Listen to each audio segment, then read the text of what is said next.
Hello and welcome back to the Fox Strength Performance YouTube channel. I am Taylor Fox, and I would say this is one of my favorite training days of the competition prep leading up to battle at the bridge in Strongman Corp Northeast Regionals.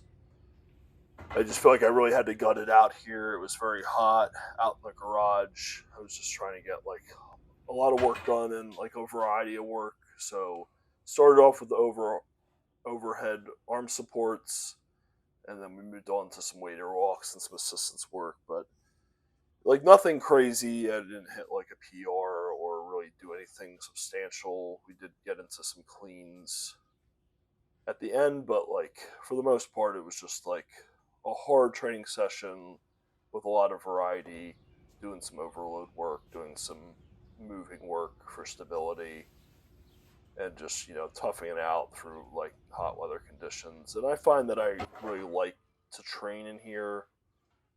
One, it's just like a nice quiet space. It could be whatever I want it to be. Like, I can blast music, I can keep it quiet, I put the fan on, or whatever, just suffer through the heat, I guess, is the opposite option. But overall, it's nice to have this in addition to training a power build. Obviously, this is what I had before moving over and getting a membership there, and I'll still do a lot of training sessions out of here. The main thing is this arm support setup where I can do a little bit of a mini overhead squat. I can't really do this at power build because the pull-up bar attachments for the rig kind of block those holes, so I can't put the safety arms in that spot. That's not high enough. So with my mobility issues, I don't really jerk well. I can't get that low in this position. I have to do it in here, and I actually did end up with a lot of knee soreness from this session in particular. It didn't really come on at first, but just from these squats and the mobility restrictions and trying to get into that position, it really jacked up my right knee for a while. And that's one thing I'm going to make a video about later on after I kind of get through these sessions that I had filmed leading up to the competition. But again, just this whole training block, I really had to, grit through it and claw my way to get to the competition, and ended up in a pretty good spot, I would say, as far as peaking. I was happy where it kind of ended up versus where it started. But yeah, as far as this session, really wanted to overload the top end with the arm supports. So I think we worked up to, I want to say 365, but sometimes I make the mistake. Those look like 5. Sometimes I make the mistake of putting 10s on this axle thinking it's 25 pounds and it's actually 35 pounds. And then it's like, oh, well, I'm supposed to make it 45, but now it's 55. But yeah, I think I set it up well today. So 5s on the inside, 3 plates, and then a quarter to make it 365. And I just did some repeated sets at 365, trying to pick it and hold at the top and then lower it back down. A lot of times I would do eccentrics with this, but I wanted to get practice in that kind of sort of jerk position. The progression didn't last very long because, like I said, my knees hurt pretty bad after this one, and then I wasn't really able to do it again too much, or I kind of did a little bit of a different style of it. But I really hadn't been doing this particular movement a lot, where I squat back down and pull it back down to the safeties. Usually it's kind of that thing where I try to either hold it for a long time at the top or lower very slowly, which it's not that much range of motion anyway. So just trying to take 3 to 5 seconds to lower it all the way down to that point. But then I wanted to try to do some kind of, I would call it kind of a hybrid or contrast type of thing, where I would take the bar off the safeties, drop it down onto the mats, and then clean it back up. either with the same weight or I can differ the weights. So I was gonna do that. I have like a loft above me. This garage that has the high ceiling, but then there's points where it cuts off. So that's there, which kind of presents the hazard of like I might hit the bar against that. So then I was kind of nervous about walking it out and stumbling. So that's why I tried to get it to the edge and then just dropped it off. But did those, an arm support into some strict presses off the pins, and then we moved on to cleans off of the mats from, with I think 225 or 245, something like that. And this first clean is a beauty, obviously. But again, like, it's just very hot. I'm very sweaty. And I find that, like, I train in these conditions, and then it does make things easier when either I get a more optimal setting or I get to the competition and things are tough, but they're still not as tough as like being soaked in sweat and trying to get an axle to stick to your shirt. So I went through that a little bit where I did a clean.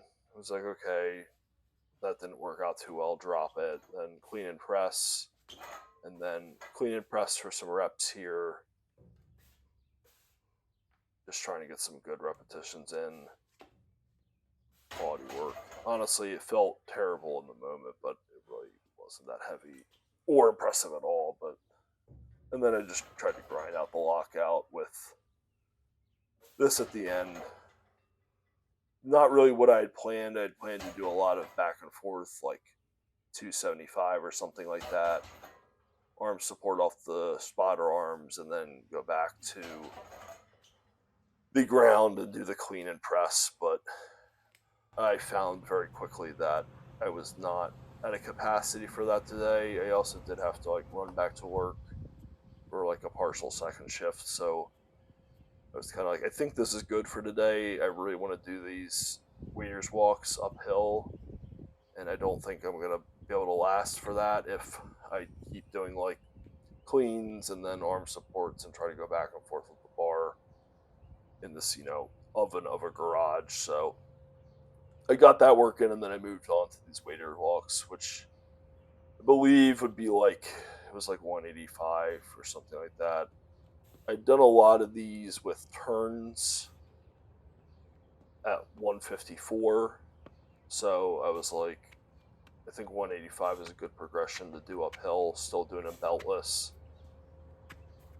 So I enjoyed doing these a lot, and I felt like it was, very good structure for this session to do them. And I would say I kept up with waiters walks this prep more so than I ever have before. So I felt like it really did add a lot to my pressing ability. The thing I've like really still struggle with is the mobility. So I've been like on a hard like daily stretching program and doing more mobility exercises and really trying to focus on that on a regular basis. Currently, after the comp, I'm trying to heal up things. So I feel like with the stability that I've really gained in practice, if I can get like a better position, like that's really going to be the key to unlocking my press, which just hasn't been there really ever. And I have like good results and bad results. It's hit or miss. But that's kind of why it's like, I'm really tight. Like I lack the position. Like, so the technique isn't that good. I've improved some points, but in the overall grand scheme of things, the big picture is like it's not where it needs to be. But I'm laying, the foundation as I compete in different stuff and try to keep improving. So I'm happy with it. So this was the second set we did with the waiters walks. Feeling pretty good, even though I'm like absolutely drenched. But I got a little lazy here because I was like, I need to get this barbell back down to the bottom of the hill. And I, came up with the idea of the most efficient way to do that. So there's no cars coming, and I was like, let's just roll it. And I really did not think about in the state I was in how quickly it was going to pick up speed, and then it just ends up where it ends up. And that was a good time. I'm glad my neighbors weren't home to witness this, but it's just funny how it pops over the curb and just you know plops down in the lawn. Like, okay, I'm just gonna stay here. So I grabbed that, took it back across the street, and finish this last set of Warriors Walk so I can go inside and do my accessories. But this is really the point. Like, I just enjoy Strongman, and like having now watched this weeks after the competition, and they're like, oh yeah, I remember this training session. Like, it was honestly a lot of fun, even though it was brutal. Like, I just love doing stuff like this, like in my driveway or out in the street, like set up things. Just really getting back to the grassroots of the sport. Like, this is how people trained for a really long time. I mean, the way the sport developed, like, is from this kind of culture of just doing things out and about. But people are just used to be like, I'm just gonna set this up and just train, and like then I'll be ready for a big competition. Now we've become much more spoiled to where it's like we have to have exactly the right bar, a good setup, like good space, great crash pads and everything like that, so that we can drop the weight from overhead, or like control it on the way down, but like not have to like really worry about bringing it back down in any way.